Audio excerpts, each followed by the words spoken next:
ప్రేమగల తండ్రి, కృపగల దేవ, శ్రమలలో సంతోషమా, మనిషికి ఇది సాధ్యమా అనే అంశంపై జరుగుతున్న 8వ వాక్యపు పండుగలు నాయన. అందులో మేము ఈరోజు ఈ మధ్యాహ్న వేళలో 18వ సెషన్లోనికి ప్రవేశిస్తూ ఉన్నాం. నేర్చుకోవలసిన సంగతులు సరైన రీతిలో నేర్చుకుని మా జీవితాలను మేము బలపరుచుకున్నటకు కృపచూపమని వేడుకొనొచ్చు. మీ ప్రియ కుమారుడు, మా ప్రభు, ప్రియ రక్షకుడైన యేసుక్రీస్తు ప్రభు వారి పరిశుద్ధ నామములో ఈ ప్రార్థన సమర్పించి వేడుకొనుచున్నాము తండ్రి, ఆమెన్. ప్రభునందు ప్రియులారా, గత కొన్ని రోజులుగా ఈ యొక్క పండుగలకు మనం ఏర్పాటు చేసుకున్నటువంటి ప్రధాన అంశం శ్రమలలో సంతోషమా, మనిషికి ఇది సాధ్యమా. ఈ అంశమును బాగా అర్థం చేసుకోవడానికి మన జీవితానికి సంబంధించి 3 ముఖ్య సూత్రాలను మనం మాట్లాడుకున్నాం. క్రైస్తవులుగా భూమి మీద మనం బ్రతకవలసింది కేవలము క్రీస్తు నిమిత్తము. అలా మనం బ్రతికితే శ్రమలు తప్పవు. అలా శ్రమలు వచ్చినా సంతోషంగా ఉండాలి. ఇది ఎలా సాధ్యం అన్న ప్రశ్నతో మనము ప్రయాణం చేస్తున్నాం. అందుకొరకు పరిశుద్ధ గ్రంథంలో నుండి ఒక భక్తుణ్ణి తీసుకున్నాం. ఆయన అపోస్తలుడైన పౌలు గారు. ఎవరి అపోస్తలుడైన పౌలు గారు? బ్రతుకుట క్రీస్తే అని నిర్ణయించుకొని బతికినవాడు, క్రీస్తు నిమిత్తము బ్రతికినవాడు. అలా బ్రతికినప్పుడు ఆయనకు శ్రమలు తప్పలేదు. కానీ శ్రమలలో కూడా ఆయన ఎంతో సంతోషంగా కనబడుతున్నాడు. ఇది ఎలా సాధ్యమైంది అని పత్రిక ఒకటి మనము తీసుకొని, ఆయన వ్రాసిన పత్రికే, దానిని పఠించడం మొదలుపెట్టాం. అది పరిశుద్ధ గ్రంథంలోని ఫిలిప్పీ పత్రిక. ఎందుకు ఆ పత్రికను తీసుకున్నాం? శ్రమలలో ఎలా సంతోషంగా ఉండాలో మనకు నేర్పించే పత్రికది. అందుకే ఆ పత్రికను తీసుకొని నేర్చుకుంటూ ప్రయాణం చేస్తున్నాం. ఒక్కసారి ఆ పత్రికను మళ్ళీ మనం జ్ఞాపకం చేసుకుందాం. మొత్తం 4 అధ్యాయాలు ఉన్నాయి. ఇంతవరకు మనము మొదటి అధ్యాయాన్ని పూర్తి చేసుకున్నాం. ఇప్పుడు మనం 2వ అధ్యాయంలోనికి ప్రవేశిస్తున్నాం. మొదటి అధ్యాయం పూర్తి చేసుకున్న మనము 2వ అధ్యాయంలోనికి ప్రవేశిస్తున్నాం. 2వ అధ్యాయంలో కూడా మనకు మొత్తం 30 వచనాలే కనబడుతున్నాయి. మొదటి అధ్యాయంలో 30 వచనాలే, 2వ అధ్యాయంలో కూడా 30 వచనాలే. 30 వచనములు కలిగిన ఈ అధ్యాయాన్ని మనము 4 భాగాలుగా ఇప్పుడు విభజించుకుంటున్నాం. ఒక్కసారి ఈ అధ్యాయ విభజనను చూద్దాం. ఈ అధ్యాయ విభజనను చూద్దాం. చూడండి, 30 వచనాలు కలిగినటువంటి అధ్యాయంలో మొదటి 4 వచనములు మొదటి భాగము, 5 నుండి 11 వచనములు 2వ భాగము, 12 నుండి 18 వచనములు 3వ భాగము, 19 నుండి 30 వచనములు 4వ భాగము. ఇది అధ్యాయ విభజన. ఇది అధ్యాయ విభజన. మొదటి 4 వచనములు, 5 నుండి 11 వచనములు, 12 నుండి 18 వచనములు, 19 నుండి 30 వచనాలు. ఇక నెమ్మదిగా మొదటి భాగంలోనికి మనం ప్రవేశిద్దాం. మొదటి భాగంలోనికి జాగ్రత్తగా మనము ప్రారంభించగలిగితే మొదటి నుండి 4 వచనములు నేను ఒక్కసారి చదువుతాను, చూద్దాం. కావున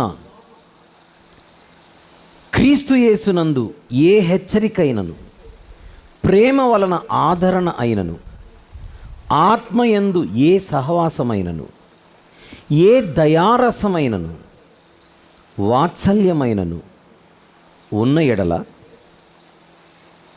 మీరు ఏక మనస్కు లగునట్లుగా ఏక ప్రేమ కలిగి ఏక భావము గలవారుగా ఉండి ఒక్కదాని అందే మనస్సుంచుచు నా సంతోషమును సంపూర్ణము చేయుడి.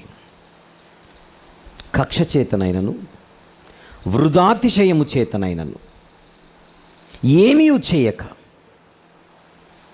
కక్ష చేతనైనను వృధాతిశయము చేతనైనను ఏమీ చేయక వినయమైన మనస్సు గలవారై ఒకనినొకడు తనకంటే యోగ్యుడని ఎంచుచు మీలో ప్రతివాడును తన సొంత కార్యములను మాత్రమే గాక ఇతరుల కార్యములను కూడా చూడవలెను. ఈ పత్రిక ఒక సంఘానికి వ్రాయబడుచున్నది అని మనం మర్చిపోకూడదు.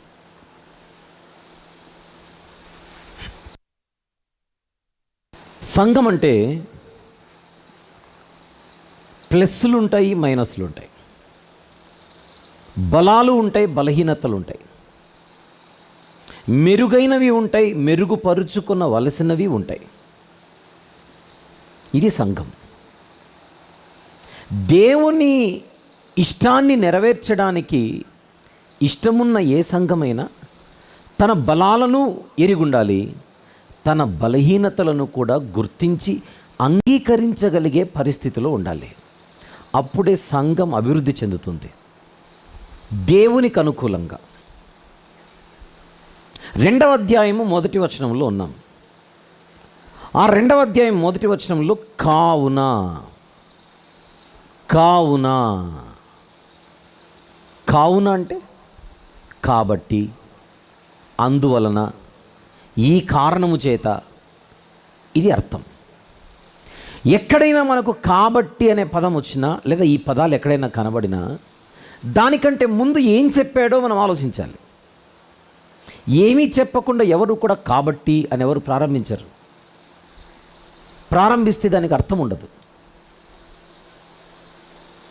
కాబట్టి మనము ముగింపు ప్రార్థన చేసుకుందామని అని అనుకోండి. ఏంటి కాబట్టి, ఎందుకు ముగింపు ప్రార్థన? ఏదో చెప్పిండాలి.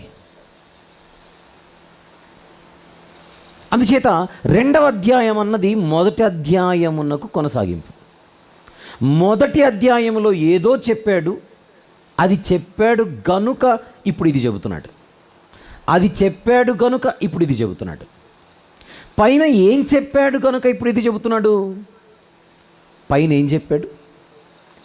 28వ వచనంలో 1వ అధ్యాయము, ఎదురించువారున్నారు, ఎదురించువారున్నారు.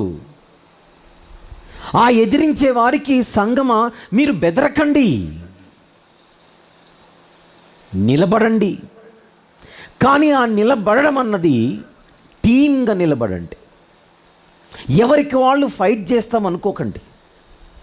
సంఘముగా, కలిసికట్టుగా, ఐక్యముగా సువార్త విశ్వాస పక్షమున పోరాడుటకు నిలబడండి. రైట్, మేము డిసైడ్ అయిపోయాం, మీరు చెప్పినట్టుగానే మేము ఒక టీమ్గా వర్క్ చేస్తాం, మేము ఒక టీమ్గా వర్క్ చేయుటకు నిశ్చయించుకున్నాము అని అనుకుంటే, అనుకున్న తర్వాత కూడా మరికొన్ని జాగ్రత్తలు మీకు తెలియాలి. ఆ జాగ్రత్తలే ఈ 2వ అధ్యాయం మొదటి 4 వచనాల్లో చెబుతున్నాడు. ఏమిటది? కొన్ని సందర్భాలలో మన మధ్య కొన్ని హెచ్చరికలు చేసుకోవాల్సి వస్తుంది, కొన్ని సందర్భాలలో ఆదరించాల్సి వస్తుంది. సహవాసం, దయతో కూడుకున్న మాటలు, వాత్సల్యం, ఇవే కదా క్రీస్తునందు ఉండేది. క్రీస్తునందు పగలు ప్రతీకారాలు ఉంటాయా? ప్రేమలు, ఆదరణలు, సహవాసము, దయ, వాత్సల్యము, అవసరాన్ని బట్టి హెచ్చరికలు క్రీస్తునందు ఉండేది ఇవే. క్రీస్తునందు పంతాలు, పట్టింపులు, కోపాలు, ఆవేశాలు, పగలు, ప్రతీకారాలు ఉండవు. మీరు ఒక టీమ్గా పనిచేయాలి. ఆ టీంలో ఉన్నటువంటి మీకు ఇవి ఉండాలి.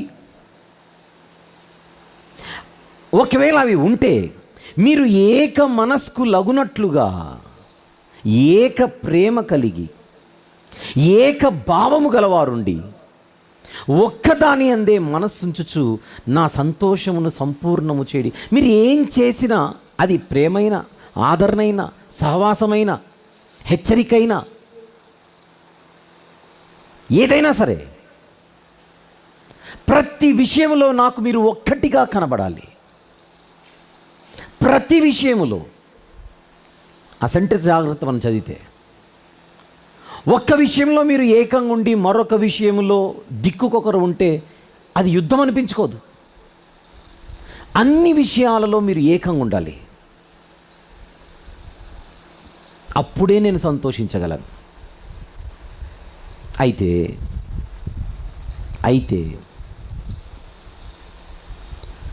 ఖచ్చితంగా అంత సులభంగా సంఘములో ఇది కనబడే పరిస్థితి అయితే కాదు.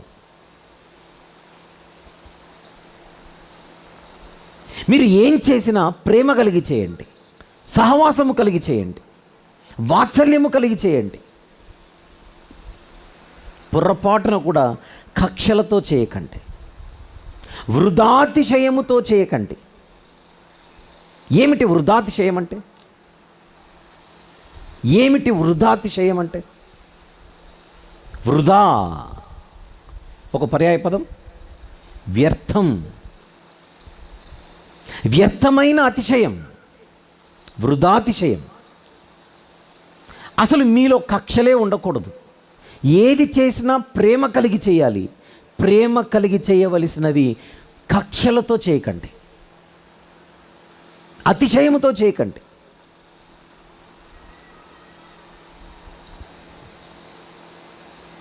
ఎలా చేయాలి మరి? వినయమైన మనస్సు గలవారై ఒకరినొకడు తనకంటే యోగ్యుడని ఎంచుచు పనిచేయండి. సంఘము క్షేమంగా అభివృద్ధి చెందాలనంటే ఫస్ట్ ఆఫ్ ఆల్ సంఘంలో ఉన్న ప్రతి ఒక్కరి యాటిట్యూడ్ కరెక్ట్గా ఉండాలి. ఏదైనా మీరు చెయ్యాలంటే, చేయడం అంటే పని, చేయడాన్ని యాక్షన్ అంటాం. యాక్షన్ బయటికి కనబడవచ్చు. యాక్షన్ అంటే నటన కాదు, పని.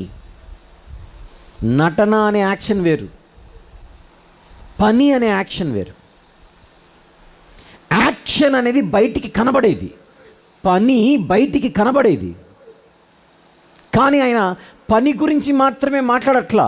మొదటి వచనము, రెండవ వచనాలలో, ఈవెన్ మూడవ వచనంలో ఒక పదం ఇప్పుడు చెబుతాను. దాన్ని అలా జాగ్రత్తగా మనసులో పెట్టుకొని ఆ వచనాలను చూడగలగాలి. కక్ష చేతనైనను వృధాతిశయము చేతనైనను ఏమీ చెయ్యక. ఏమి చేయొద్దంటున్నాడా? ఇలా చేయొద్దంటున్నాడా? దాని అర్థం ఏంటి? సంఘములో ఏమి చేయొద్దంటున్నాడా? సంఘములో ఏదైనా చేయాలనుకుంటే ఇలా చేయకండి. ఎలా చేయకండి? ఈ వైఖరితో చేయకండి, ఈ తత్వముతో చేయకండి, ఈ మనస్సుతో చేయకండి. మనసు, వైఖరి, తత్వము ఇలాంటి పదాలకు కొన్ని సందర్భాలలో ఒక ఆంగ్ల పదాన్ని మనం గుర్తు చేసుకుంటే దాని పేరు యాటిట్యూడ్. ఏంటది? యాటిట్యూడ్. యాటిట్యూడ్ అనేది లోపల ఉంటుంది, యాక్షన్ అనేది బయట ఉంటుంది. ఎన్ని పదాలు పలికాను ఇప్పుడు? 2. ఒకటి యాటిట్యూడ్, 2 యాక్షన్. ఒకటి వైఖరి, 2 పని. నువ్వు పని చేస్తే ఆనందమే, కానీ నీ యాటిట్యూడ్ కరెక్ట్గా ఉండాలి, నీ వైఖరి కరెక్ట్గా ఉండాలి. ఇప్పుడు నేను వాక్యం చెప్పడానికి స్టేజ్ మీదకి వచ్చాను. నేను వాక్యం చెప్పడమే కదా ముఖ్యం, నేను వాక్యం చెప్పడమే ముఖ్యం. ఎక్కాను, బైబిల్ తీసుకొని మాట్లాడేస్తున్నాను. ఇంతమంది కూర్చుంటే ఏ ఒక్కరిని పలకరించట్లా. నేను టక్క వచ్చాను, ఎవరి మోకాలు చూడట్లా, లెక్క లేకుండా నేను నిలబడి టకటక చెప్పేసి వెళ్ళిపోతున్నాను. వచ్చిన పని అయిపోయింది. యాక్షన్ బాగానే ఉంది, ఏం బాగలేదు? యాటిట్యూడ్ బాగలేదు. వాక్యము బెల్ట్ తీసుకొని చెబుతోంది, నీ యాక్షన్ ఒక్కటే కాదు బాగుండాల్సిందే, నీ యాటిట్యూడ్ బాగుండాలి. వృధాతిశయము చేత చేయకండి. వృధాతిశయం అంటే ఏమీ ఉండదు, కాలర్ ఎగరేసుకోవడం, ఏమీ ఉండదు, ఊహల్లో తేలడం, ఏమీ ఉండదు, నాకు మించినోడు లేడని ఫీల్ అవ్వడం, ఏమీ ఉండదు, నాకు నేను సర్టిఫికెట్ ఇచ్చుకోవడం. వృధాతిశయం. నేను గొప్పోడిని, అందరు నన్నే పొగుడుతుంటారు, ఎప్పుడు అందరు నా గురించే మాట్లాడుకుంటారు. అసలు ఎంతమంది చెబుతుంటారో అన్న నీ అంత బాగా ఎవరు చెప్పలేరు. అబ్బబ్బో. ఇది పేరే వృధాతిశయం.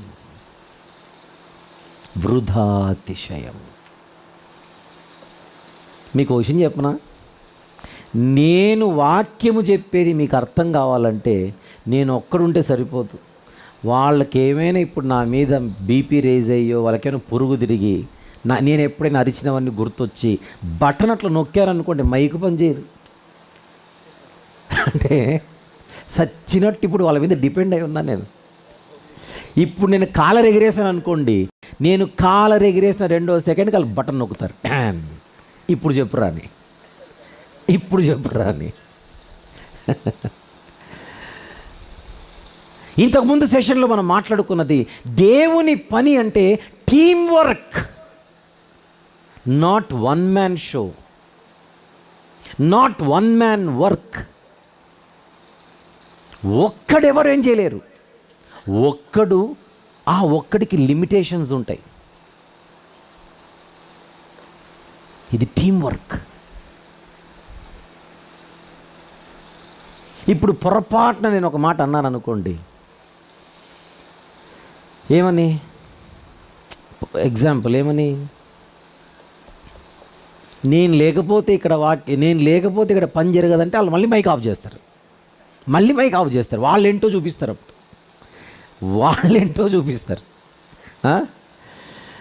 ఎంత వ్యవస్థ. నేను అడుగుతున్నాను, ఈ సభలలో ఎవరు గొప్పవారు, ఎవరు తక్కువవారు చెప్పగలమా? ఏ పని చేసేవారు గొప్పవారు, ఏ పని చేసేవారు తక్కువవారు? ఇందులో ఎవరు గొప్పవారు లేరు, ఎవరు తక్కువవారు లేరు. సంఘములో ఈ యాటిట్యూడ్ ఉండాలి.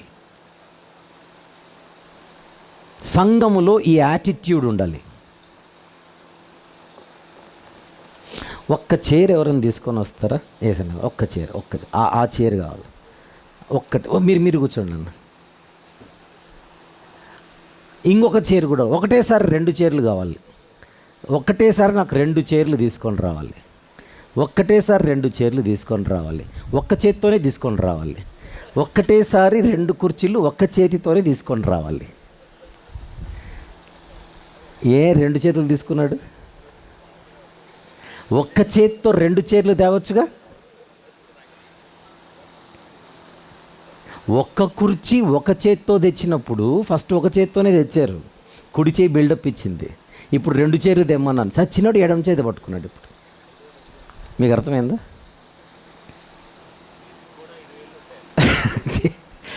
ఒక్క కుర్చీ తెమ్మంటే కుడి చేయి బిల్డప్ ఇచ్చింది, 2 తీసుకొని రమ్మంటే కుడి చేయి రిటైర్ అయిపోయింది. చచ్చినట్టు ఎవరి మీద డిపెండ్ అయ్యింది? 2 చేతుల మీద డిపెండ్ అయ్యింది. సరే, ఇప్పుడు ఇంకొక కుర్చీ తీసుకొని రండి ఒక్క వేలుతో. కుదరదు. చచ్చినట్టు 5 వేళ్ళు పట్టుకోవాలి. Team work. ఏంటిది? Team work. చిటికెన వేలుతో లేపుతానంటే కుదరదు. మన బాడీ చెబుతోంది, బాడీలోని అవయవాలు చెబుతున్నాయి ఇది టీం వర్క్ అని. Team work.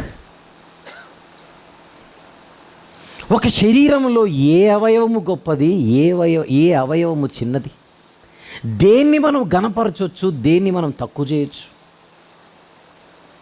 ఒక శరీర వ్యవస్థ బాగా పనిచేయాలనంటే ఆ శరీరములో ప్రతి అవయవము మరొక అవయవానికి గౌరవాన్ని ఇవ్వాలి, రెస్పెక్ట్ ఇవ్వాలి, ఘనపరచాలి.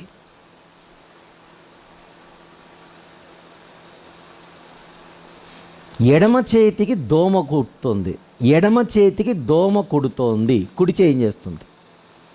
లేపేస్తుంది దోమను. నేను అడుగుతున్నా, కుట్టింది నీకు కాదుగా, కుట్టింది నీకు కాదుగా.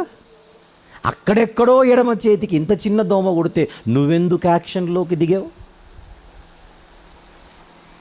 అప్పుడు కుడి చేయి చెప్పే ఆన్సర్, అది కుడుతోంది నా తోటి చెయ్యిని, ఊరుకుంటానా?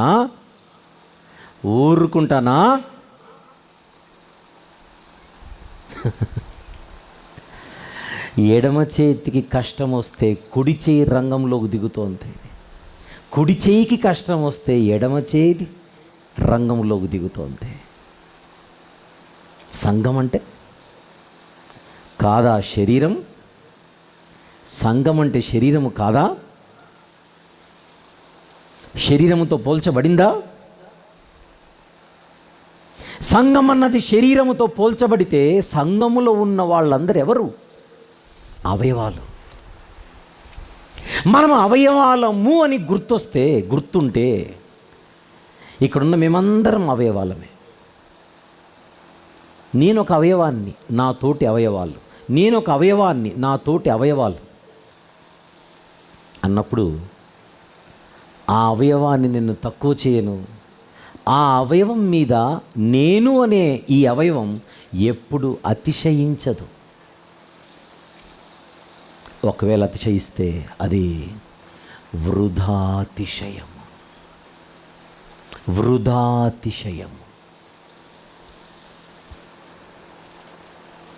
చేయండి యాక్షన్, కానీ యాటిట్యూడ్ కరెక్ట్గా ఉండాలి.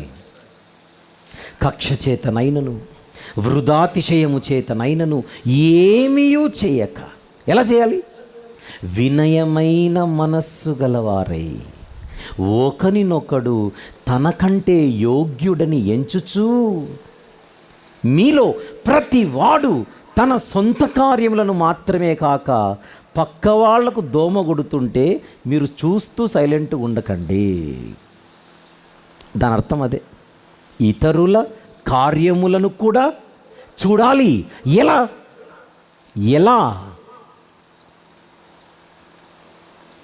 టూ వీలర్ నడిపేవాళ్ళు కుడి చేయి పని చేయాలి, ఎడమ చేయి పని చేయాలి, కుడి కాలు పని చేయాలి, ఎడమ కాలు పని చేయాలి. కుడి చేయి ఉంటేనే స్పీడ్ వెళ్తుంది, ఎడమ చేయి ఉంటేనే క్లచ్ ప్రెస్ చేయొచ్చు, కుడి కాలు ఉంటేనే బ్రేక్ తొక్కొచ్చు, ఎడమ కాలు ఉంటేనే గేరు మార్చవచ్చు. బండి కదలాలంటే 4 ఒకదానికొకటి సహకరించుకొనుచు పనిచేయాలి.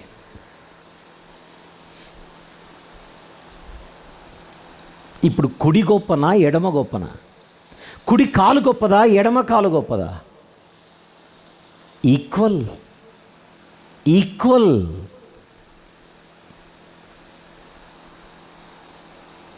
ఈక్వాలిటీ. విషయం ఏంటంటే, ఫిలిప్పి అనే ప్రాంతం ఒక కాస్మోపాలిటన్ సిటీ. రకరకాల ప్రజలు, వివిధ ప్రాంతాలకు చెందినవారు అక్కడికి వచ్చి నివసించేవారు. వివిధ ప్రాంతాలకు, వివిధ బ్యాక్గ్రౌండ్, వివిధ నేపథ్యాలు కలిగినటువంటి వ్యక్తులు అక్కడ నివసించేవారు. అందులో గనులు ఉంటారు, సామాన్యులు ఉంటారు. గనులు, సామాన్యులు. సువార్త ప్రకటించబడింది ఆ ప్రాంతంలో అందరికీ. మొన్న చెప్పాను, ఫిలిప్పి సంఘములో లూదియా అనే ఒక పెద్ద వ్యాపారస్తురాలు ఉంది. ఆమె రంగం వేరు, ఒక యూదురాలు. అదే సంఘములో చెరసాల నాయకుని కుటుంబం ఉంది. అతను యూదుడు కాదు, రోమియుడు. రోమీయుడు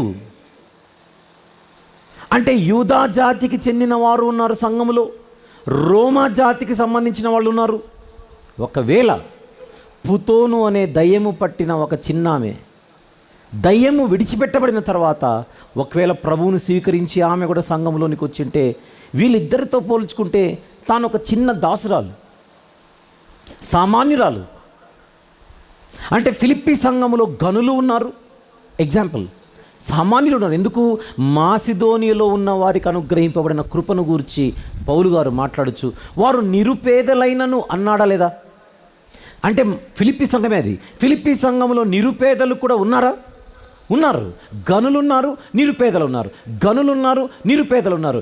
గనులన్నవారు వారికి ఉన్న నేపథ్యాన్ని బట్టి, వారికి ఉన్న సామాజిక స్థితిని బట్టి పేదలైన వారిని చూసి కాలర్లు ఎగిరేస్తే కుదరదు.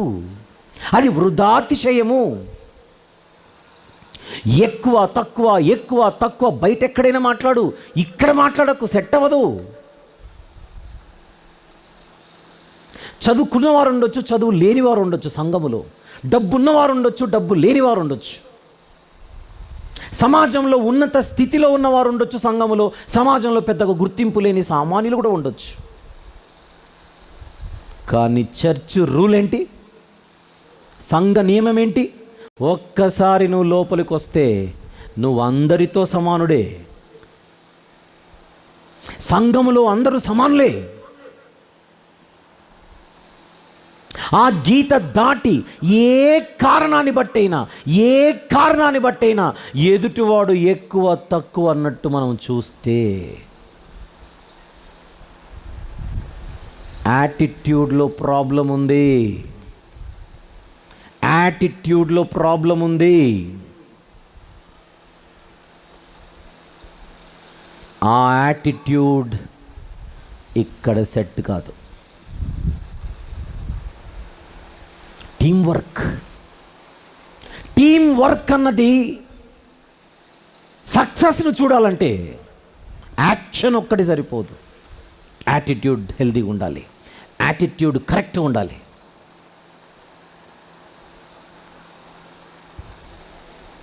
ఎవడు గొప్పవాడు అనుకోవాలట? ప్రతి ఒక్కరు ఎవడు గొప్పవాడు అనుకోవాలి? తనకంటే పక్కవాడు యోగ్యుడని ఎంచుకోవాలి. ఇది కరెక్ట్ యాటిట్యూడ్. అప్పుడు నీలో దేవుడు చూడాలనుకున్న హ్యూమిలిటీ కనబడుతుంది. తగ్గు. కానీ అదే పనిగా యాక్షన్ చేయకు. తగ్గు అన్నాడు కదా అని ఇంకా తెచ్చుకొని ఏదో నా అంత తగ్గింపు ఇంకా ప్రపంచంలో ఎవరికి ఉండదు. అది ఓవర్ యాక్షన్. న్యాచురల్గా నువ్వు అందరినీ సమానంగా చూడు, న్యాచురల్గా అందరినీ ప్రేమించు, న్యాచురల్గానే సహజ సిద్ధంగానే అందరూ సమానమే, అందరూ దేవుని పిల్లలే, అందరూ ఒకే రక్తంలో కడుగబడిన వారే. ఇప్పుడే పాట పాడారు. క్రీస్తు ఒక్కడే, పరిశుద్ధాత్ముడు ఒక్కడే, పరిచర్యలు నానా విధములు.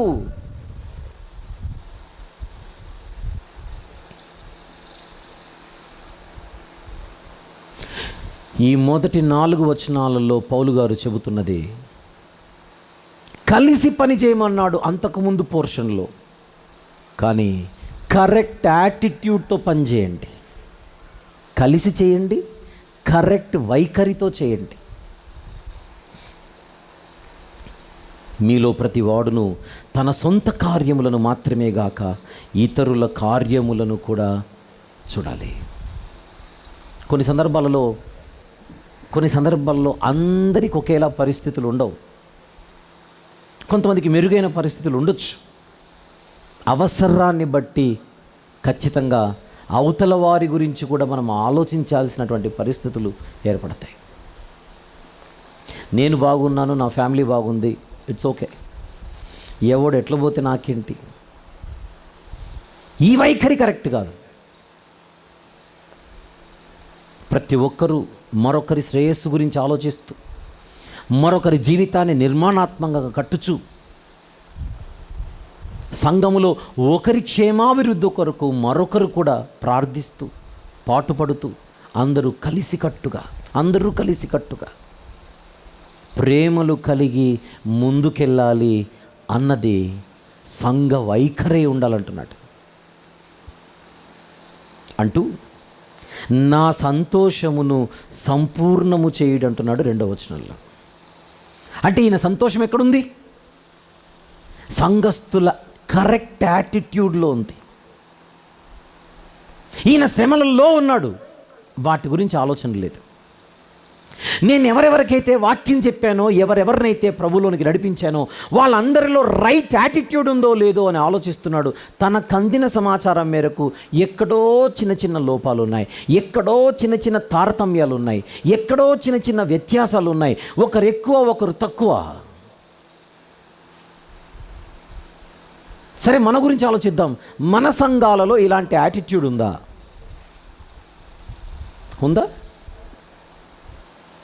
ఉండొచ్చు. వాళ్ళు క్రైస్తవులే, వీళ్ళు క్రైస్తవులే, అందరూ క్రైస్తవులే కదా ట్యాగ్. ఇందులో మళ్ళీ వాళ్ళు ఎక్కువ కులమోళ్ళు, వీళ్ళు తక్కువ కులమోళ్ళు. ఇది ఎక్కడి నుంచి వచ్చింది దరిద్రం? అసలు కుల ప్రస్తావన ఎందుకు లోపల?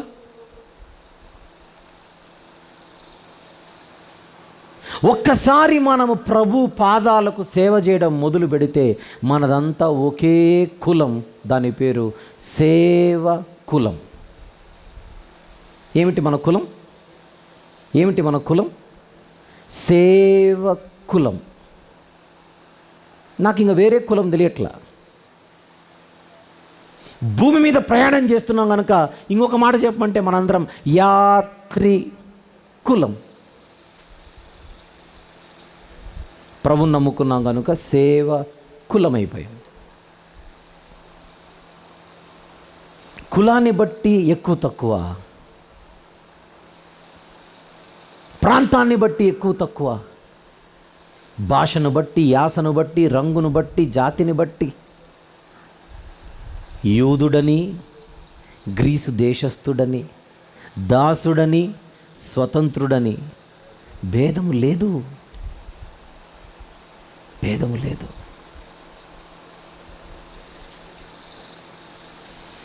మొదటి అధ్యాయమును 5 భాగాలుగా విభజించుకొని ఒక్కొక్క భాగములో పౌలు గారి సంతోషాన్ని చూస్తూ వచ్చాం. ఒక్కసారి 5టిని చూపిస్తావా? నంబర్ 1, ఇంతవరకు ఫిలిప్పీ పత్రికలో శ్రమలలో ఉన్న పౌలు గారు ఎలాంటి సంతోషాన్ని ఆయన పొందగలుగుతున్నాడో చూడండి. ద్వేషాన్ని తీయుటను బట్టి మొదటి 2 వచనాలు. ఫిలిప్పీ పత్రిక మొదటి అధ్యాయం మొదటి 2 వచనాలలో ద్వేషాన్ని తీయుటలో సంతోషం. 3 నుండి 11 వచనాలలో సువార్త భాగస్వాములను బట్టి సంతోషం. 12 నుండి 18 వచనాల్లో సువార్త వ్యాప్తిని బట్టి సంతోషం. 19 నుండి 26 వచనాలలో సంఘ ప్రయోజనమును బట్టి సంతోషం. 27 నుంచి 30 వచనాలలో విశ్వాసుల ఐక్యతను బట్టి సంతోషం. ఈయనుండేది శ్రమలలో కానీ ఈయన మనసు శ్రమలపై లేదు, పరిచర్యపై ఉంది. ఆ పరిచర్యలోని ఫలాలపై ఉంది. ఎవరెవరైతే ప్రభులోనికి తన ద్వారా తీసుకొని రాబడ్డారో వాళ్ళ గురించి ఆలోచిస్తున్నాడు, వాళ్ళ గురించి ప్రార్థిస్తున్నాడు, వారి గురించి స్తుతిస్తున్నాడు. వాళ్ళు ఇంకా ఎదగాలని తాపత్రయపడుతున్నాడు, ప్రయత్నము చేస్తున్నాడు. వారిని గురించిన మంచి సమాచారం వినాలని ఆశపడుతున్నాడు. అసలు లెక్కే లేదు శ్రమలను అసలు లెక్కనే చేయట్లేదు. 5 రకాల సంతోషాలను మొదటి అధ్యాయంలో చూసాం.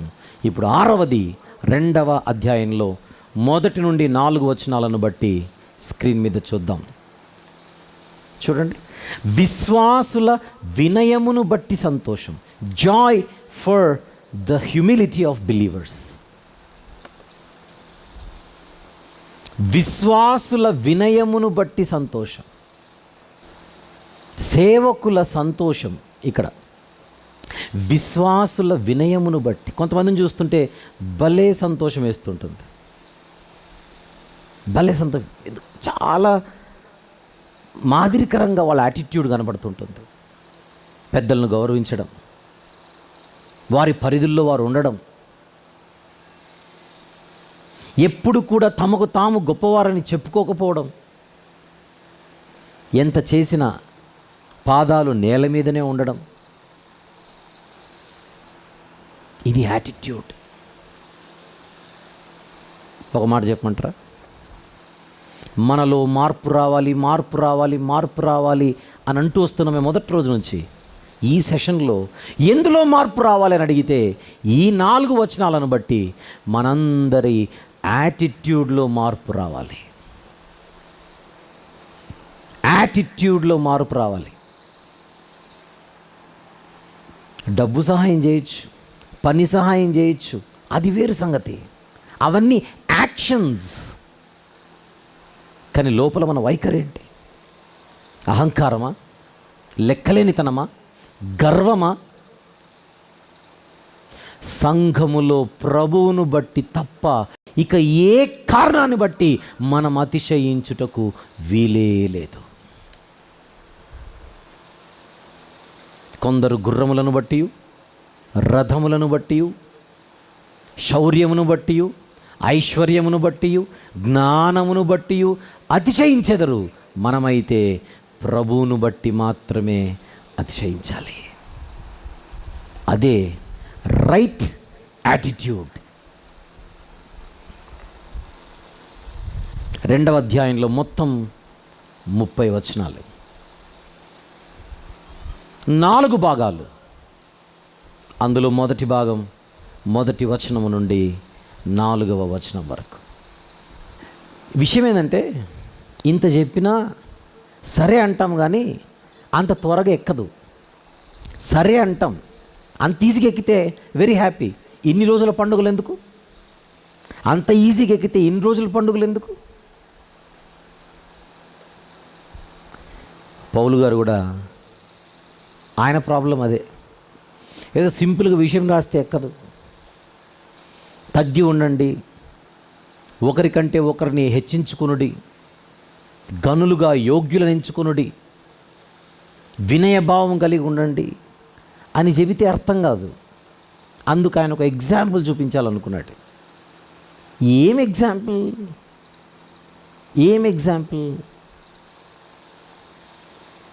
ఆయనకు బెస్ట్ ఎగ్జాంపులే వెతుక్కున్నాడు. చిన్న చిన్న ఎగ్జాంపుల్స్ కాకుండా ది బెస్ట్ ఎగ్జాంపులే తీసుకున్నాడు. ఏమిటా the best example? Very simple. నేనెందుకు తగ్గాలి? సంఘంలో మనకు ఉంటాయి. నా చదువు ఏంటి, నేనేంటి, నా ఉద్యోగం ఏంటి, నా హోదా ఏంటి?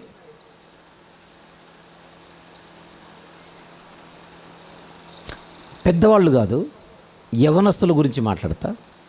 ఒక యవనస్తుడు సంఘానికి వస్తూ చక్కగా కింద కూర్చొని వాక్యం రాసుకునేవాడు.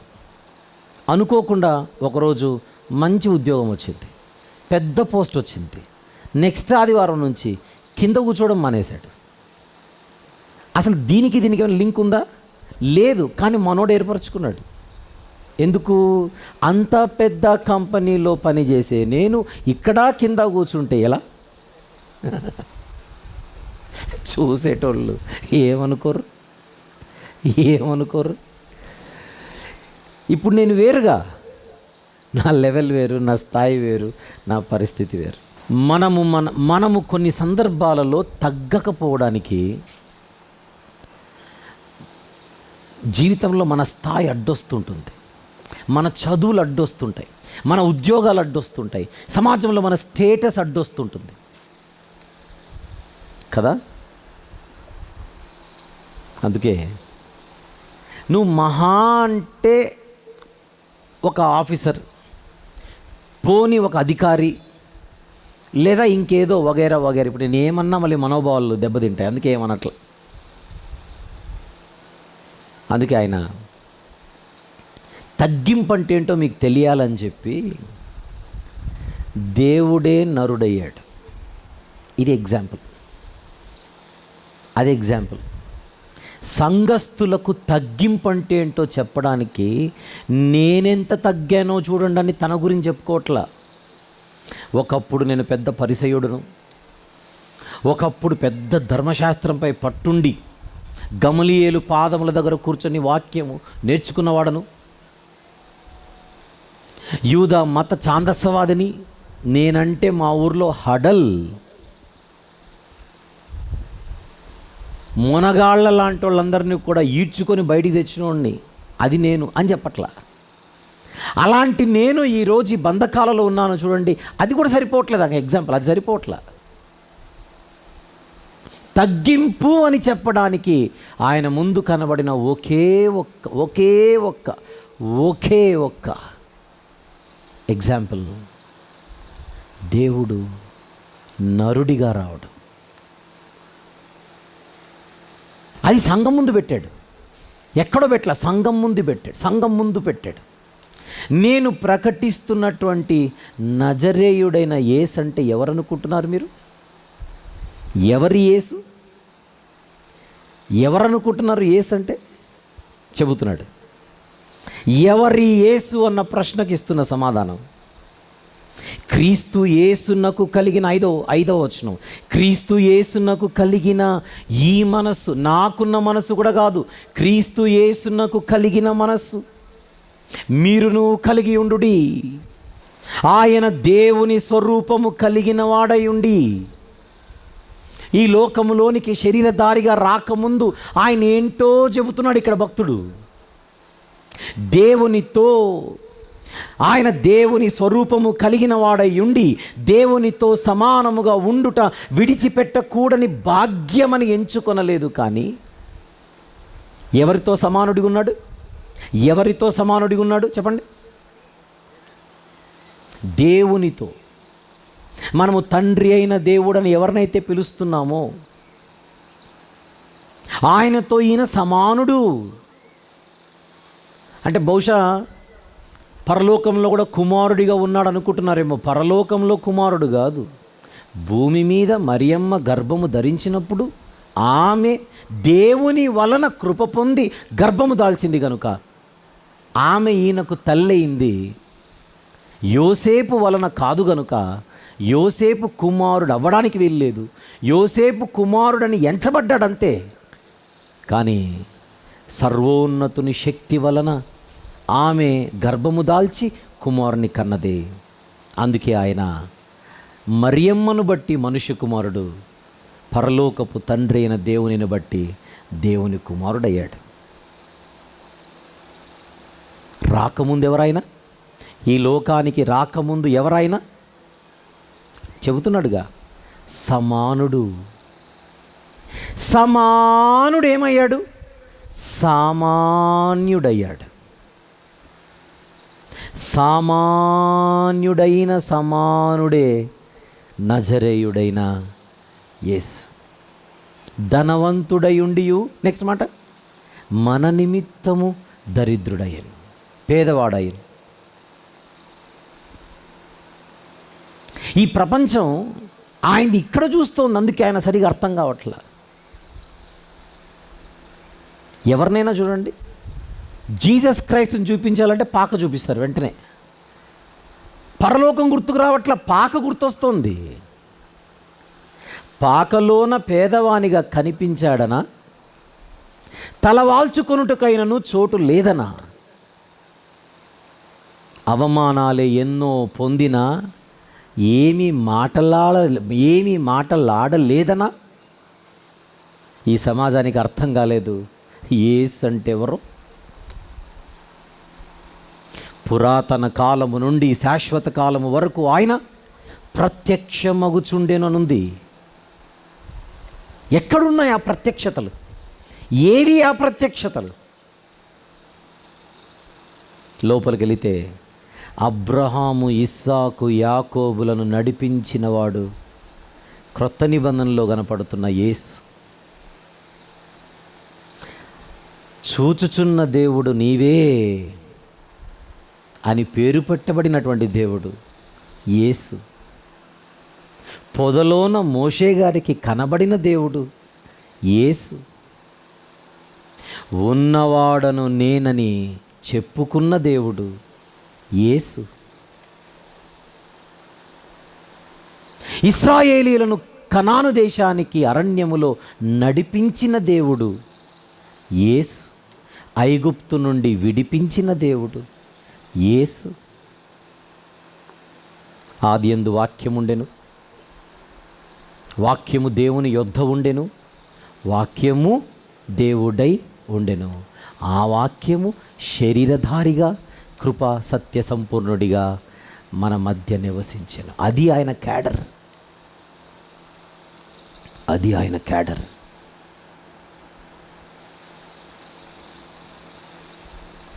ప్రియులారా, వాళ్ళ ఎదుట చెబుతున్న మాట, ఆయన దేవునితో సమానుడిగా ఉండి మనుష్యుల పోలికగా పుట్టడానికి సిద్ధపడ్డాడు. అది తగ్గింపు. దాసుని స్వరూపము ధరించుకున్నాడు. అది తగ్గింపు. తనను తానే రిక్తునిగా చేసుకున్నాడు. ఆయన క్యాడర్నంతటిని పక్కన పెట్టి లోకానికి వచ్చాడు. అది తగ్గింపు. అంటే నేను తగ్గను అనేవాడు ఎవడన్నాడు? ఇప్పుడు రండి సంఘంలో నుంచి అంటున్నాడు పత్రికలో. నేనెందుకు తగ్గాలి అంటే నువ్వెవరు అని అడుగుతున్నాడు. నువ్వెవరు? నీ స్థాయి ఏంటి? నీ హోదా ఏంటి? నీ లెవెల్ ఏంటి?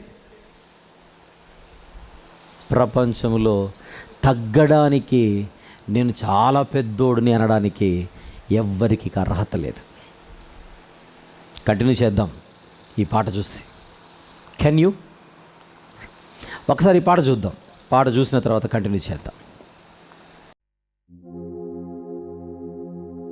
తనను తాను తగ్గించుకొని శరీరధారిగా మన కొరకు ఈ లోకానికి వచ్చిన యేసుక్రీస్తు ప్రభువు యొక్క అత్యున్నత స్థాయి ఏమిటో అర్థం కాని కొందరు ఆయనను తగ్గిస్తూ మాట్లాడుట ఎంతో విచారకరం. నజరేయునిగా పిలువబడిన ఆయన నిజానికి ఎవ్వరో తెలియజేసే ఒక సందేశాత్మక పాటే ఇది. ఎవరి యేసు? ఎవరి యేసు? విందాం, ఆలోచిద్దాం. మహోన్నతుడిగా మన హృదయాలలో ఆయనకు సింహాసనము వేద్దాం.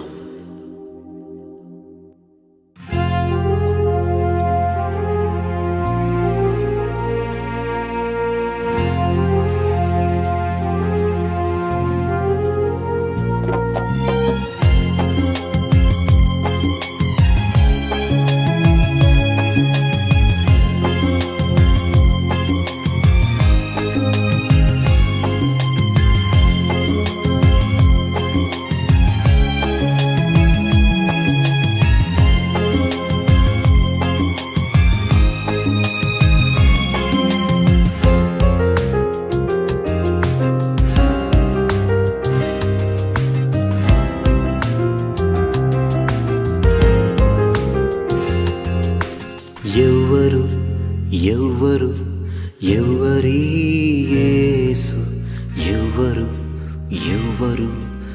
ఎవరి నజరేయుడు? ఎవరి యేసు? ఎవరి నజరేయుడు? ఎవరు?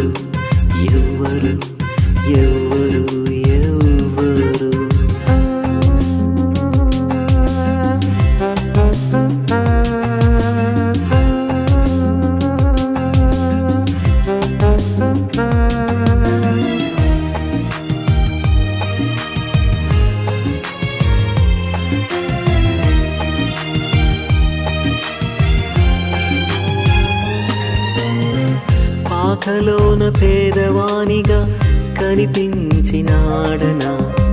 తలవాల్చుకొనుటకైనను చోటు లేదనా? పాకలోన పేదవానిగా కనిపించినాడనా? తలవాల్చుకొనుటకైనను చోటు లేదనా? అవమానములెన్నో పొందిన మాటలాడనందున సమాజమే ఎరుగనే లేదు యేసు ఎవ్వరో. అవమానములెన్నో పొందిన మాటలాడనందున సమాజమే ఎరుగనే లేదు యేసు ఎవ్వరో. ఎవ్వరు ఎవ్వరు ఎవ్వరి యేసు ఎవ్వరు ఎవ్వరు ఎవ్వరి నజరేయుడు ఎవ్వరు ఎవ్వరు ఎవ్వరి యేసు ఎవ్వరు ఎవ్వరు ఎవ్వరి నజరేయుడు ఎవ్వరు ఎవ్వరు ఎవ్వరు ఎవ్వరు.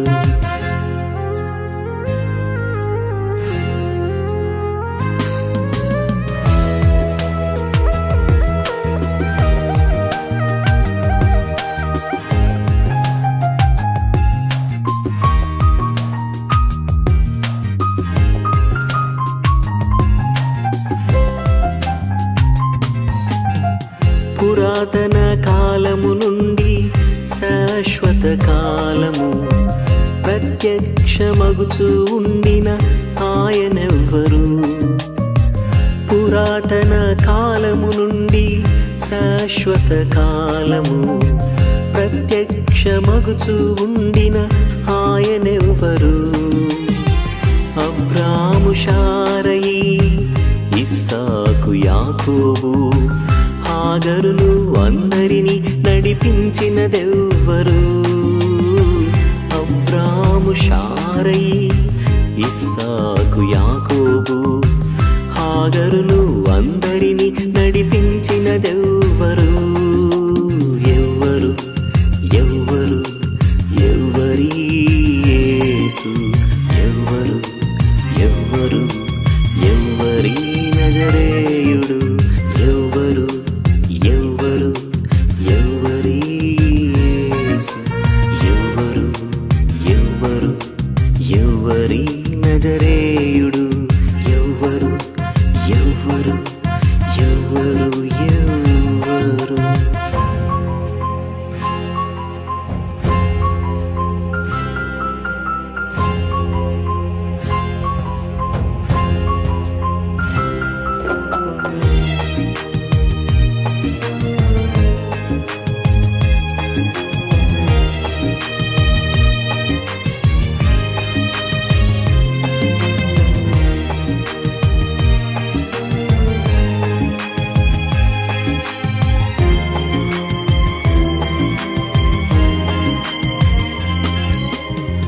పొదలోన మోషేకు కనిపించినదెవ్వరు. ఉన్నవాడు తానని చెప్పుకున్నదెవ్వరు. పొదలోన మోషేకు కనిపించినదెవ్వరు. ఉన్నవాడు తానని చెప్పుకున్నదెవ్వరు. ఇశ్రాయేలు ప్రజలందరినీ ఐగుప్తులో నుండి వాగ్దాన దేశమునకు నడిపించినదెవ్వరు. ఇశ్రాయేలు ప్రజలందరినీ ఐగుప్తులో నుండి వాగ్దాన దేశమునకు నడిపించినదెవ్వరు.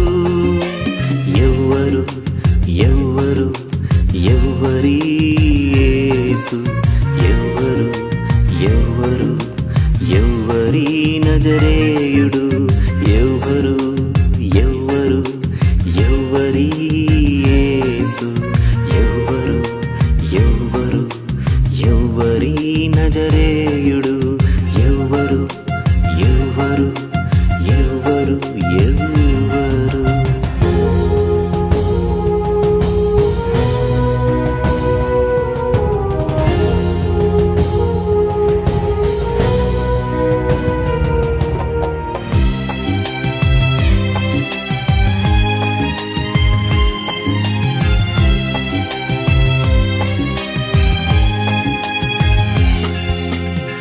వాక్యమైన దేవునిగా ఆదియందు తాను తండ్రి అయిన దేవునితో సమానుడిగా ఉండెను. వాక్యమైన దేవునిగా ఆదియందు తాను తండ్రి అయిన దేవునితో దేవునితో సమానుడిగా ఉండెను. మట్టి దేహముతో వచ్చి నరుల మధ్య వసించెను. ఇమ్మానుయేలుగా వచ్చిన దేవుడే మట్టి దేహముతో వచ్చి నరుల మధ్య వసించెను. ఇమ్మానుయేలుగా వచ్చిన దేవుడే, ఈయనే మన నాథుడు, దేవుడే మన యేసుడు. ఈయనే ఘన విజయుడు, ఈయనే నజరేయుడు. ఈయనే మన నాథుడు, దేవుడే మన యేసుడు. ఈయనే ఘన విజయుడు, ఈయనే నజరేయుడు. మన నాథుడు, మన దేవుడు, మన యేసుడు నజరేయుడు. అది ఆయన అంటే. అసలు అర్థం కాని విషయం ఏంటంటే తనను తాను రిక్తునిగా చేసుకోవడం. రిక్తుడు అంటే ఇందులో నీళ్ళు ఉన్నాయి కదా, ఇది ఖాళీ అయిపోతే ఇదేమవుతుంది? Empty bottle.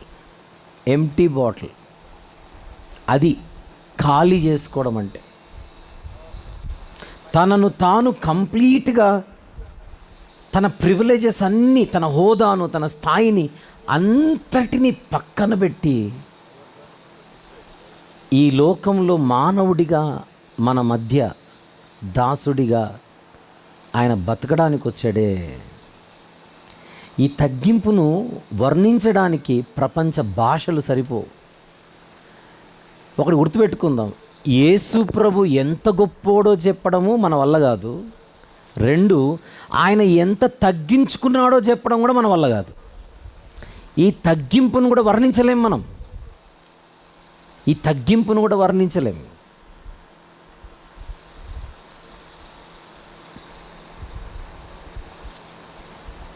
అది ఆలోచిస్తుంటే అసలు మనం మాట్లాడడానికి, జబ్బజరుచుకోవడానికి, కాలర్లు ఎగిరేడు కనుక జుట్టు బీక్కోవడానికి ఏముంది ఇక్కడ?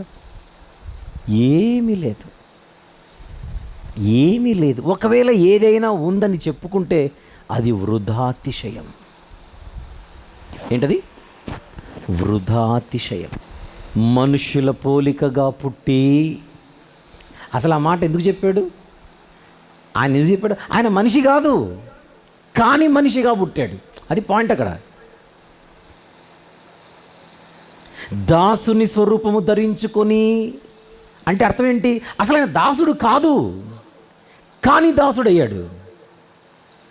తనను తానే రిక్తునిగా చేసిన. మళ్ళీ 8వ వచనం, మరియు ఆయన ఆకారమందు మనుషుడిగా కనబడ్డాడు. ఒరిజినల్గా ఆయన ఆకారం అది కానే కాదు. ఈ పిచ్చోళ్ళు ఏమంటారంటే క్రీస్తు అంటే నరుడండి, నరుడు ఎక్కడైనా దేవుడు అవుతాడా అని. నరుడు ఎక్కడయ్యాడు? దేవుడయ్యాడు నరుడు. నరుడు దేవుడయ్యాడా? దేవుడు నరుడయ్యాడా? దేవుడు నరుడయ్యాడు. నాకు ఏ నుంచి జెడ్ చెప్పు, జెడ్ నుంచి ఏ చెప్తావేంటి?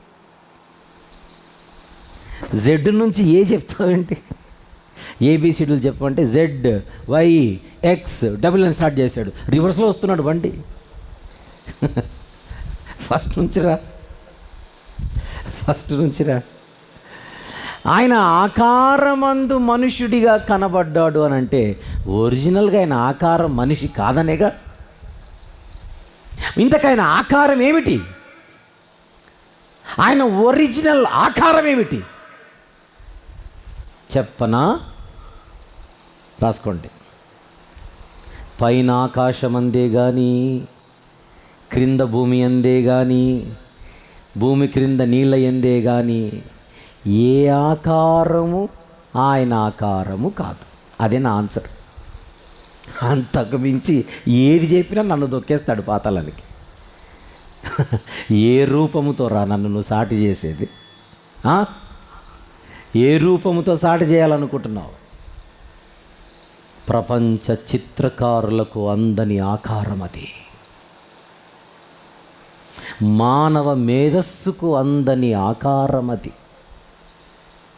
అందుకే మనం పరలోకానికి వెళితే తండ్రి కుమార పరిశుద్ధాత్మలనే ముగ్గురికి 3 కుర్చీలు ఉంటాయా అని అడుగుతుంటారు మనోళ్ళు అప్పుడప్పుడు. ముందు ఆయన ఆకారం ఏంటో చెప్పు, నేను కుర్చీ గురించి మాట్లాడతా. అంటే ఇప్పటికీ నువ్వు మన ఆకారంలోనే ఊహించుకుంటున్నావా? 2 చేతులు, 2 కాళ్ళు, కుర్చీ, 2 సింహాసనం అనగానే ఇక్కడ ఒక చెయ్యి, ఇక్కడ ఒక చెయ్యి. మనకు అర్థం కావడానికి మన మానవ పరిధిలో ఆయన మాట్లాడిన భాషది ఆంథ్రోపోమార్ఫిక్ లాంగ్వేజ్ అంటారు. అది మానవ పరిధిలో భాష.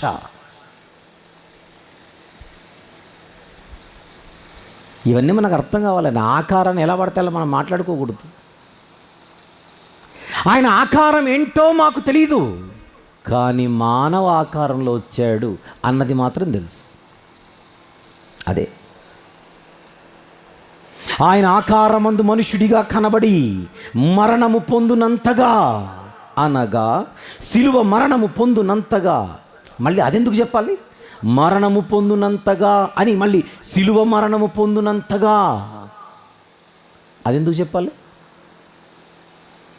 ప్రపంచ మానవ చరిత్రలో మానవులు విధించిన మరణ శిక్షలలో అన్నిటికంటే అత్యంత దారుణమైన, నీచమైన, భయంకరమైన మరణమే సిలువ మరణం. అవమానకరమైన మరణం అది.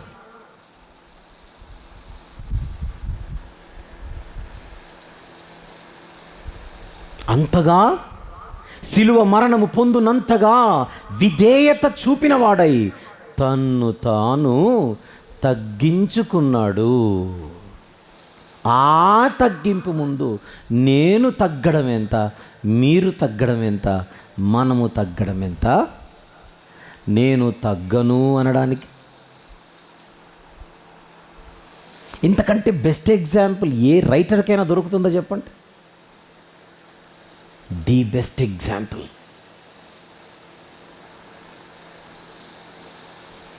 క్రీస్తు యేసునకు కలిగిన ఈ మనస్సు మీరును కలిగుంటేనే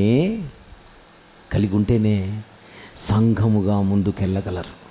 అహాలకు తావిచ్చి, ఈగోలకు పోయి, ఈగోయిజం అనేది అడ్డొచ్చి, ఇది చాలా జబ్బు. ఒక సత్యం చెబితే స్వీకరించడానికి అడ్డొస్తోంది అహం. నేను నిన్న తప్పు చెప్పాను, ఈరోజు సరిదిద్దుకోవాలి. దిద్దుకోను, ఎందుకు? పరువు పోదు. అహం. నేను తప్పు చెప్పాను, ఆయన కరెక్ట్ చెప్పాడు, ఒప్పుకోను, ఎందుకంటే నాకంటే చిన్నోడు. ఏంటో లెక్కలు. తగ్గింపు లేదు.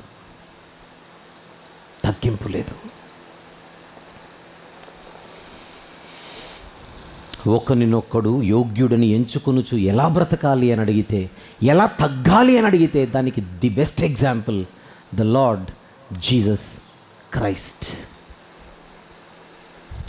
తనను తాను తగ్గించుకొనెను. 9వ వచనం, అందుచేత పరలోకమందున్న వారిలో కానీ, భూమి మీద ఉన్న వారిలో కానీ, భూమి క్రింద ఉన్న వారిలో కానీ ప్రతి వాని మోకాలును యేసు నామమున వంగునట్లు, ప్రతి వాని నాలుకయు తండ్రి అయిన దేవుని మహిమార్థమై యేసుక్రీస్తు ప్రభు అని ఒప్పుకొనున్నట్లు దేవుడు ఆయనను అధికముగా హెచ్చించి ప్రతి నామమునకు పైనామమును ఆయనకు అనుగ్రహించాడు. యేసు అనే పదం ఆయన బేత్లెహేంలో పుట్టిన తర్వాత వచ్చింది. యేసు అంటే రక్షకుడు.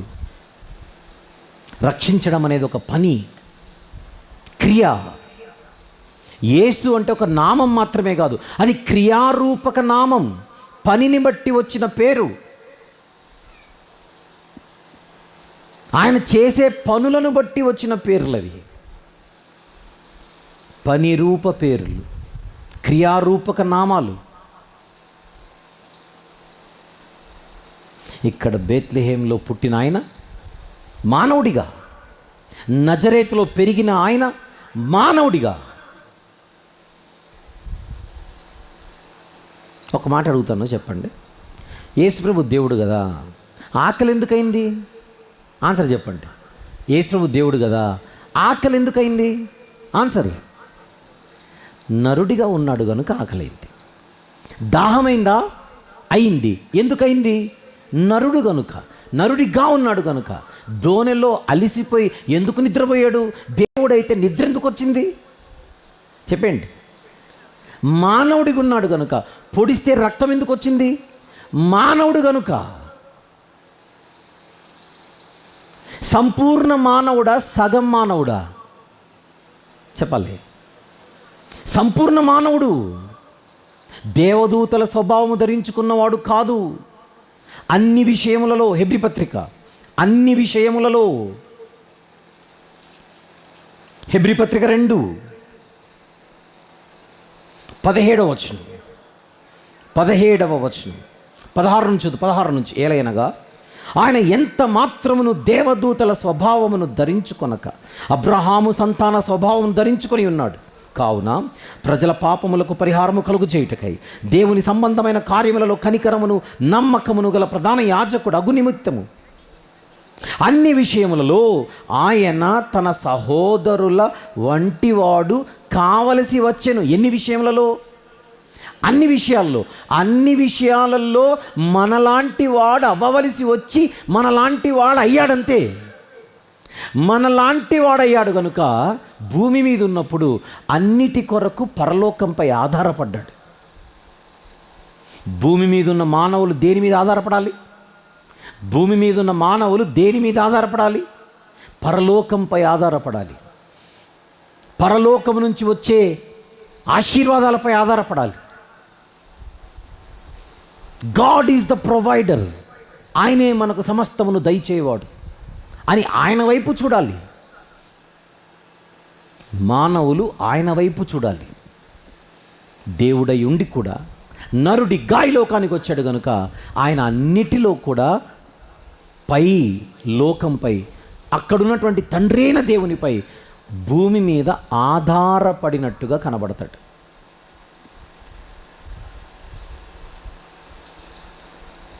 బుద్ధి జ్ఞానముల సర్వసంపదలు ఎవరి యందు గుప్తమై ఉన్నవి? క్రీస్తునందు గుప్తమై ఉన్నవి. అది బాగానే ఉంది. మరి వయసునందును జ్ఞానమందును వర్ధిల్లడం ఏంటి? బుద్ధి జ్ఞానముల సర్వసంపదలు క్రీస్తునందే గుప్తమై ఉన్నప్పుడు మళ్ళీ ఇక్కడ జ్ఞానమందు వర్ధిల్లడం ఏంటి? ఆయన వయస్సునందును జ్ఞానమందును వర్ధిల్లడం ఏంటి? భూమి మీద ఉన్నప్పుడు ఆయన సంపూర్ణ మానవుడిగా తనను తాను ఆ జోన్లో పెట్టుకోవడం చేత ఏమి కావాలన్నా పైనుంచి పొందడం ఆయనకు సహజ సిద్ధమైన మానవ పరిధిలో ఏర్పడింది. అందుకే ఆయన వయసుతో పాటు జ్ఞానమందు వర్ధిల్లాడు. ఎవరిచ్చారు ఆ జ్ఞానం? ఎవరిచ్చారు ఆ జ్ఞానం? పైనున్న తండ్రి. ఎప్పుడిచ్చాడు? కిందున్నప్పుడు. పైనున్న తండ్రి కిందున్న కుమారుడికి జ్ఞానం ఇచ్చాడు. పైనున్న తండ్రి పైనే కుమారుడిగా ఉన్న ఆయనకు కాదు. పైన కుమారుడికి ఏం లేడు. పైన ఎలా ఉన్నాడు? సమానుడిగా. నా అంతట నేనే ఏమీ బోధించుటలేదు, తండ్రి నాకు నేర్పినట్టు.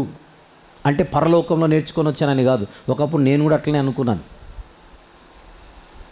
తర్వాత బైబిల్ చదువుతూ ముందుకు వెళుతుంటే ఈ పరలోకంలో జరిగింది కాదు, భూమి మీద జరిగిందని క్లారిటీ వచ్చిన తర్వాత ధైర్యంతో చెప్పాను, ఒకప్పుడు ఈ విషయంలో నేను పొరబడ్డాను, నన్ను నేను సరిదిద్దుకున్నానని.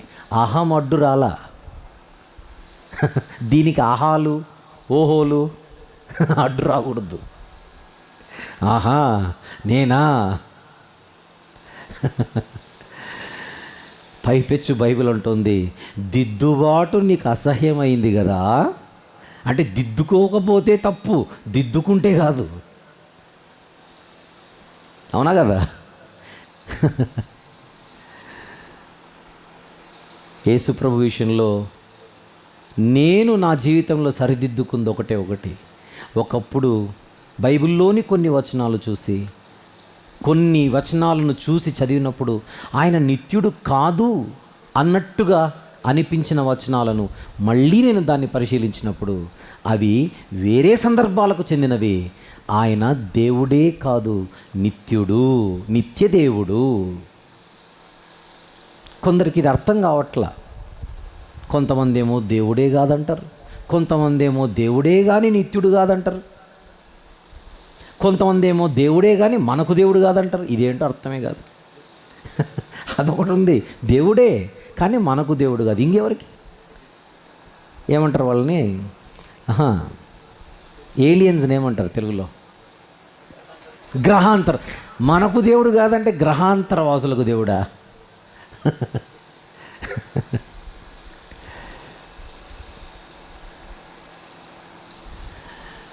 నిత్యదేవుడు మానవుడయ్యాడు గనుక, నరుడయ్యాడు గనుక ఆహారం తిన్నాడు, నీళ్లు తాగాడు, అలసిపోయాడు, నిద్రపోయాడు, బాధలు, కష్టాలు, దెబ్బలు కొడితే రక్తాలు గారాయి, చంపితే ప్రాణం పోయింది. ఇదంతా మానవ పరిధి, ఇదంతా మానవ పరిధి. అయితే యేసు అనే పదం భూమి మీద ఆయన పుట్టిన తర్వాత పెట్టబడిన పేరు. ఎప్పుడు? 8వ దినాన పెట్టారు ఆయనకు పేరు, 8వ దినాన. అయితే యేసునైతే సమాజం ఒక నజరేయుడు, ఒక వడ్లవాడు, ఒక వడ్లవాని కుమారుడు అన్నట్టుగా చూసిందో, ఆ యేసు అన్న పేరే ఎంతగా హెచ్చింపబడింది. ప్రతి వాని నాలుక తండ్రి అయిన దేవుని మహిమార్థమై యేసుక్రీస్తు ప్రభువని ఒప్పుకొనున్నట్లు దేవుడు ఆయనను అధికముగా హెచ్చించి ప్రతి నామమునకు పైనామమును ఆయనకు అనుగ్రహించాను. అట్టడుగు స్థాయికి దిగి తగ్గించుకున్నాడు. ఈరోజు సర్వోన్నత సింహాసనముపై ఆయన ఆసీనుడై ప్రపంచాన్నే పాలిస్తున్నాడు. తగ్గింపులో ఉన్న, తగ్గించుకోవడం వలన ఉండే పవర్ ఏంటో, తగ్గించుకోవడం వలన వచ్చే బహుమానం ఏంటో ఈ ఎగ్జాంపుల్ పెట్టి చూపిస్తున్నాడు. క్రీస్తు యేసు నాకు కలిగిన మనస్సు మీరును కలిగి ఉండుడి. నేను ఎందుకు తగ్గట్లేదు అని నాకు ప్రశ్న వస్తే అప్పుడు నాకు గుర్తుకు రావాలి, నాలో ఉన్నది క్రీస్తు మనస్సు కాదని. అహం దీన్ని చంపేయాలి.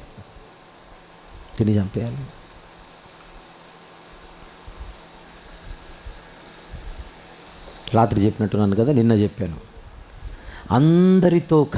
అందరము కలిసి అనేక మందిని రక్షణ మార్గంలోకి నడిపించడానికి ప్రేమ కలిగి ముందుకెళ్ళాలి. ప్రేమ కలిగి. పౌలు గారు శ్రమలలో ఉన్నాడు, కానీ పత్రికలో ఏమి రాస్తున్నాడు? ఆయన తపనేంటి? ఆయన తాపత్రయం ఏంటి? ఫిలిప్పీ సంఘములో లోపాలు ఉండకూడదు, అది తాపత్రయం. ఆ లోపాలు లేని సంఘాన్ని నేను చూడాలి, లోపాలు లేని విశ్వాసులను నేను చూడాలి. కానీ ఫిలిప్పీ సంఘములో అన్నీ బాగున్నాయి. మొదటి అధ్యాయంలో చెబుతున్నాడు, 3వ వచనంలో, మొదటి దినము నుండి ఇది వరకు సువార్త విషయంలో మీరు నాతో పాలివారై ఉండుట చూచి నా దేవునికి నేను మానక కృతజ్ఞతాస్తుతులు చెల్లించుచున్నాను.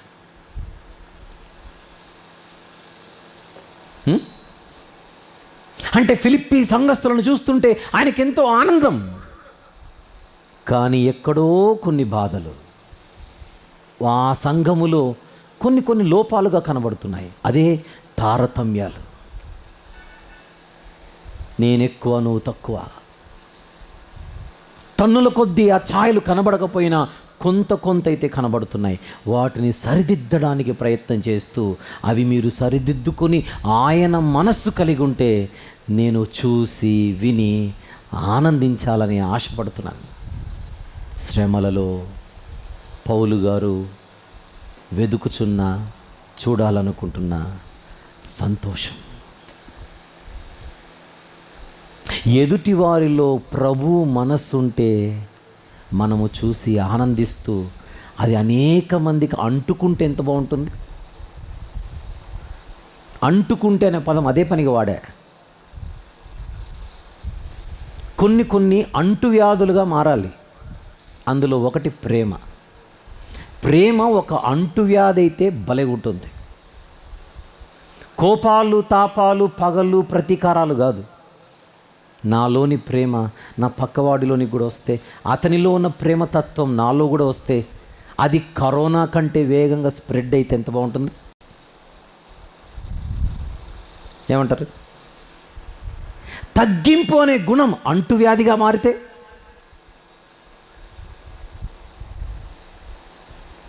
నాకంటే మరొకరిని యోగ్యునిగా ఎంచి, నేను నా గురించి మాత్రమే కాదు, యేసుప్రభు అలా అనుకోలేదు. నేనెందుకు నా స్థాయిని వదులుకోవాలి అనుకోలేదు. నా కోసం, మీకోసం, మనందరి కోసం తనను తాను రిక్తునిగా చేసుకొని అన్నిటినీ విడిచిపెట్టి అందరి కొరకు మానవుడిగా, దాసుడిగా ఈ లోకంలో అడుగుపెట్టాడే. అలాంటి మనసు, ఇతరుల గురించి ఆలోచించే మనసు, స్వార్థముతో నా గురించి నేను మాత్రమే కాదు, అందరి గురించి ఆలోచించే ఒక గొప్ప మనస్సు మనకుండి, అది మన సంఘములో ఒక అంటు వ్యాధిగా అందరికీ ప్రాకితే ఎంత బాగుంటుంది.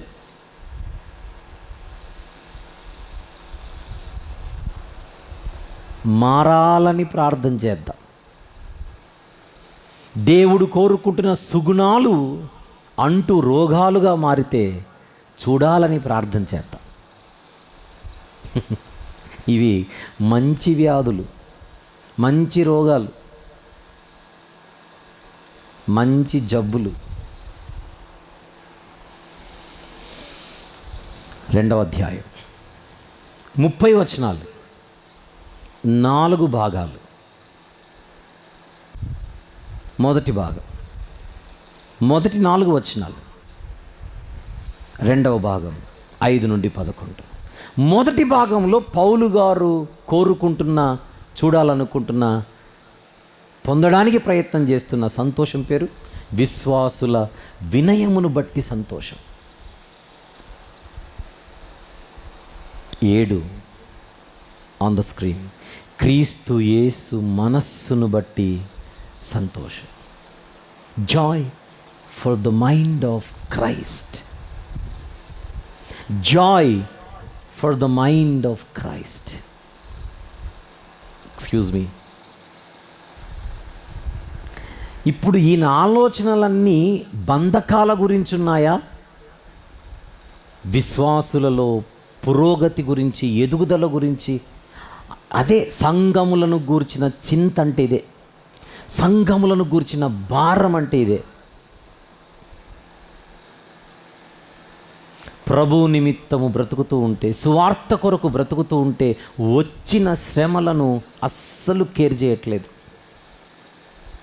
బతికే ఇంకా కొద్ది రోజులు వీలైనంతగా విశ్వాసులను బలపరిచి, నిలబెట్టి, స్థిరపరిచి వెళ్ళిపోవాలనే ఒకే ఒక ఆలోచనతో బతుకుతూ అంటున్నాడు. మొదటి వచనంలో, క్షమించండి, మొదటి అధ్యాయంలో ఏమని? 22వ వచనం. శరీరముతో నేను జీవించుటయే నాకున్న పనికి ఫలసాధనమైన ఎడల నేనేమి కోరుకుందునో నాకు తోచలేదు. 24వ వచనం. అయినను నేను శరీరమునందు నిలిచి ఉండుట మిమ్మును బట్టి మరీ అవసరమై ఉన్నది. అలా నేనుంటేనే ఇలాంటివి మీకు చెప్పగలను. ఇలాంటివి మీరు వింటే మీలో మార్పు రాగలదు. ఆ మార్పును బట్టి మీరు ఇంకా ఎదిగిన స్థితిలో కనబడగలరు. మీ ద్వారా అనేక పనులు దేవుని కోసం జరగగలవు అని విశ్వాసుల పురోగతిని గురించి ఆలోచిస్తూ, అది జరగాలి, అది చూడాలి అని అపేక్షిస్తూ, ఆయన దృష్టంతా పరిచర్యపై ఉంది.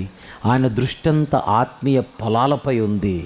అనవసరమైన ఇతరత్ర వేరువేరు విషయాలపై తన మనస్సు లేనే లేదు. శ్రమలలో ఆయన క్రీస్తు మనసు ఎక్కడ దొరుకుతుందా, ఎవరిలో ఉంటుందా అని చూస్తూ అది కనబడినప్పుడు ఎంతో ఆనందిస్తున్నాడు. ఒకవేళ బాధ అంటూ పడితే ఇవి లేకపోతే బాధపడుతున్నాడు. అయ్యో వీరిలో ఆయన మనస్సు లేదే, అయ్యో వీరిలో సమర్పణ లేదే. సమర్పణ జీవితం లేకపోతే బాధ ఇతరులలో, ఆయన మనస్సు లేకపోతే బాధ. అవి ఆరోగ్యకరమైన బాధలు, మంచి బాధలు, మంచి దుఃఖాలు. ఇలాంటి తత్వాన్ని పెంచుకోవడానికే ఈ పత్రికను మనము ధ్యానిస్తున్నాం. ఈ పత్రికను మనము ధ్యానిస్తున్నాం.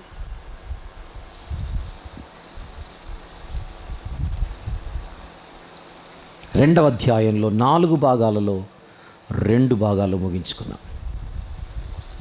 రాత్రి సభలో మిగిలిన భాగాలలోనికి ప్రవేశిద్దాం.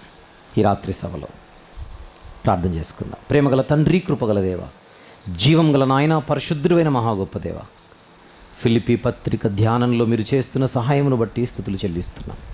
అనేక సంగతులు నేర్చుకున్నటకు ఆశతో ప్రయాణం చేస్తుండగా నేర్పిస్తూ మమ్మల్ని నడిపిస్తున్నందుకు స్తుతులు చెల్లిస్తున్నాం. ప్రభువా, మీరు ఏర్పరిచిన జీవ మార్గంలో బలముగా మేము ప్రయాణం చేయాలి. మా తత్వాన్ని మేము మార్చుకోవాలి. అందుకోసమే నాయన ఈ ధ్యానం, అందుకోసమే మార్పు కోసమే ఈ ప్రయాసం. దీవించమని, ఆశీర్వదించమని, ఇంకొన్ని అనేకమైన సంగతులు రేపటి దినం వరకు మేము నేర్చుకుని బలపడుటకు సహాయం చేయమని యేసు ప్రభువారి పుణ్యనామములు ప్రార్థన సమర్పించి వేడుకొనుచున్నాము తండ్రి. Amen, amen.